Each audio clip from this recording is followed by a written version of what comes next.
오늘의 정치권 관심 뉴스들 진단해보는 나이트 포커스 정호김, 김영주 전직 의원 두 분 모셨습니다. 어서 오십시오.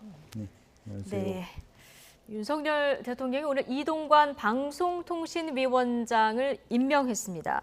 청문보고서 채택은 불발이 됐고요. 자, 그 청문보고서 재송부 기간이 종료되자마자 오늘 임명을 한 거거든요. 어떤 의미가 있다고 보십니까? 다 예상한 것 아닐까요? 그리고 지금 소위 청문 보고서 채택되지 않은 16번째 사례라 그러는데요.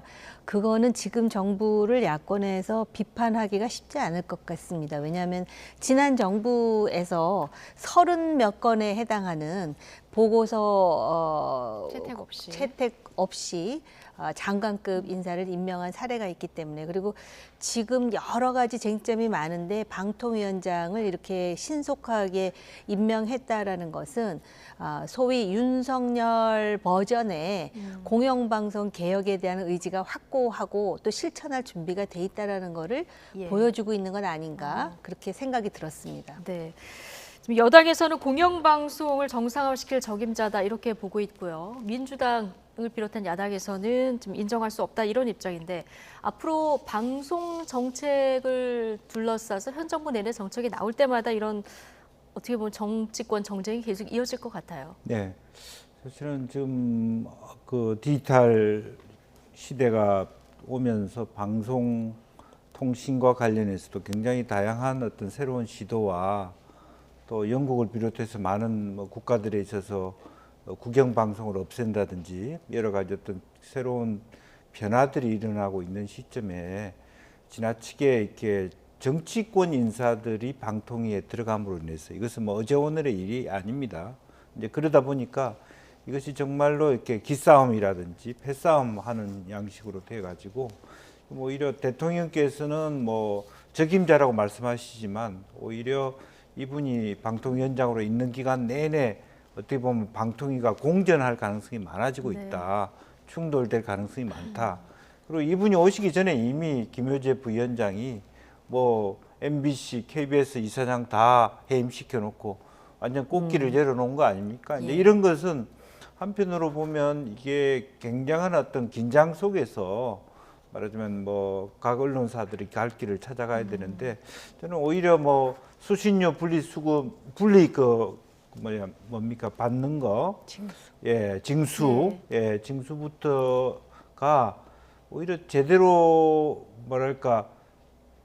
사장을 쫓아내기 위한 방식의 일환이었다. 이런 것들이 이제 제가 봤을 때는 상당히 오히려 더 현 정부가 이것을 대놓고 공영방송을 어떻게 할 것인가 좀 건전한 토론으로 이끌지 못하고 전술적인 차원에서, 전략기보다는 전술적인 차원에서 자기 편들을 훨씬 더 방송 쪽에 더 가까이 두고자 하는 의도, 또 실제로 이것이 또 총선을 앞두고 있다 보니까 훨씬 더 이것이 정쟁이 가시화되는 것이라서 결과적으로는 대통령의 의중이 이동관 방통위원장으로 처음부터 낙점을 하고 밀어붙였다 하는 건 어쩔 수 없습니다만은, 과연 그 결과가 만족스러울 것인가 하는 것은 좀 두고 봐야 될 것 같습니다.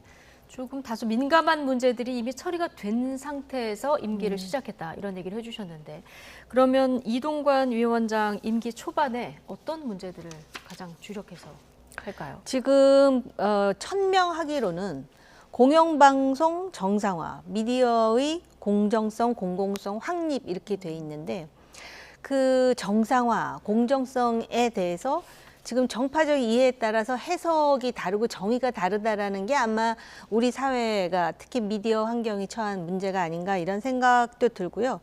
또 콘텐츠 플랫폼 기업의 경쟁력도 강화할 수 있도록 이런 얘기도 하고, 그다음에 그러한 공정한 생태계를 복원하기 위해서 자유롭고 통풍이 잘 되는 방송 환경을 만들겠다라고 지금 천명을 한 상태. 근데 그게 무엇을 의미하는지는 이제 오늘 임명됐으니까 오늘이 일일 아닙니까? 향후에 이제 어떤 정책을 펴 나가느냐를 보면서 판단할 수밖에 없는 것인데, 제가 볼 때 그들이 말하는 개혁에 대해서 좌고우면할 것 같지는 않습니다. 거의 이제 그 하나하나 직진하는 그러한 형태로 취할 것 같고, 특히 이제 KBS, MBC와 관련해 갖고는 이미 소위 이 사진을 개편하고 이미 다 아까 뭐 꽃길을 깔아놨다고 예. 그러셨는데, 올해 말에 이제 지상파에 대한 재허가 심사도 또 있거든요. 그래서 지금 그러한 그 공영 방송에 대해서 또 민영화 얘기도 살짝 나오지 않았습니까?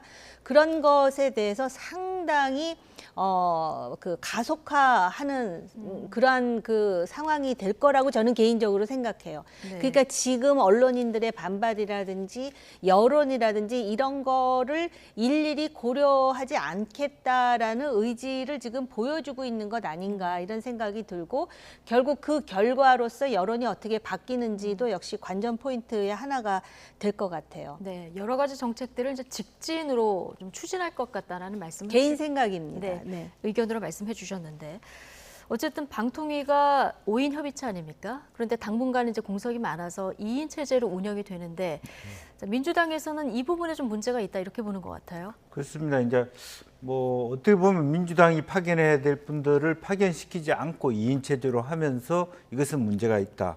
민주당이 의도적으로 공전시키겠다. 이것도 건강한 건 아니죠. 네. 이제 얼마 동안 이렇게 가야 될 것인가라고 하는 것들이 상당히 문제고, 뭐 총선이 지나가야만 이 문제가 어떻게 다른 방식으로 새로운 어떤 뭡니까 정당의 체제를 구성하면서 그 역관계 속에서 다시 한번 국면 전환이 오지. 제가 봤을 때 내년 초까지 이런 상황이 방치될 수 있다라고 하는 거고요. 이러한 상태에서 결과적으로 정치적 충돌을 하면서 이동관 위원장은 세게 드라이브를 걸 겁니다. 어쨌든 예. 이게 법적인 문제는 따로 하더라도 또 민주당은 또 뭐 그 이걸 무슨 뭐 그 법률적인 검토를 하면서 이게 정당성이 있니 없니 뭐 가처분 신청을 하고 이런 일들이 계속 있을 수밖에 없고, 이런 부분에 있어서 과연 우리나라의 어떤 지상파 또 공영 방송이 제 역할을 할 수 있을 것인가 하는 우려가 있습니다. 네.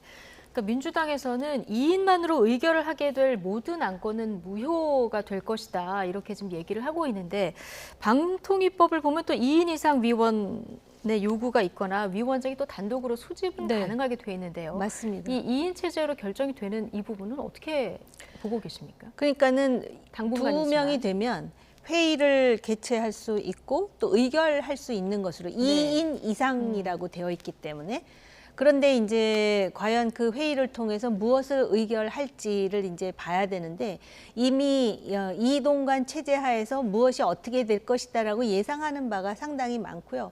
또 마이너한 예로는 지금 소위 그 뭐라 그럽니까, 공정성과 관련해서 시비가 붙는, 그러니까 정파적 성향을 띠는 무슨 프로그램이라든지 편성이라든지 심지어는 이제 패널에 이르기까지 뭐 여러 가지 얘기가 나오는데 예. 구체적으로 지금 어디까지 할 것인지, 왜냐하면은 지금 정치적인 그런 동기가 상당히 내재돼 있지 않습니까? 내년 총선에 대해서 이미 김 의원님 말씀하셨는데, 제가 볼 때는 우리나라 방송 환경이, 그리고 여론이, 방송이 그렇게 바뀌고 편성이 바뀌고 또 공영방송에 대해서 그런 식의 어떤 그 통제를 가한다 해가지고 이게 여론에 그렇게 직접적으로 영향을 미친다고 볼 수 있나라는 의구심이 드는데, 네. 아직까지도 정치권에서는 이 방송이 주는 그 영향력이 굉장히 크다라고 생각을 하기 때문에 과연 어디까지 손을 댈지, 예. 아니면은 정말 우리가 생각하는 아주 이상적인,